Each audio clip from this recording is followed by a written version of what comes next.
si on regarde la manif de 2011 et celle de cette année, je pense que on voit très clairement il y a une transmission de génération dans la présence de cette communauté. On voit très clairement que aujourd'hui c'est les jeunes chinois qui s'expriment auprès du public de la société française pour exprimer le besoin de l'intégration, de considérer comme des citoyennes à part entière.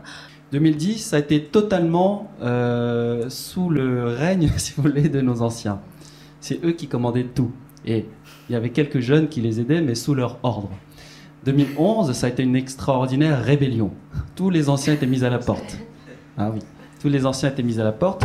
Et c'est pour ça que 2011, vous ne voyez aucun ancien faire un discours, alors que cette année, ça a commencé par le discours du président de l'association des Chinois résidant en France, qui est, si vous voulez, un peu la mère de toutes les associations.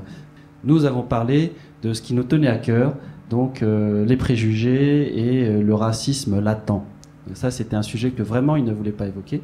Encore aujourd'hui, c'était un sujet qu'ils n'avaient pas envie d'évoquer au cours de la manifestation, ou il commençait à y avoir un consensus sur le besoin d'en parler? Ah non, non, mais on avait, en fait, si vous voulez, on avait... moi, j'avais l'instruction de ne pas en parler. Pourquoi est-ce que ça nous tenait à cœur, à nous jeunes, d'en parler? C'est que, pour deux raisons, nous ne sommes pas habitués à fermer notre gueule. Et ça, c'est notre côté français. Et nous avons tellement vu nos parents fermer leur gueule que ça nous enrage. Et donc, la première occasion qui nous a été donnée, on l'a saisie. Et on en a parlé. Et en plus, il faut le dire, que l'agression de M. Zhang Shaolin, c'est un peu le résultat de ces préjugés. Donc, les Chinois sont silencieux, les Chinois sont très sages, ils ne sont que travailleurs, ils ont de l'argent, ils ne portent pas plainte.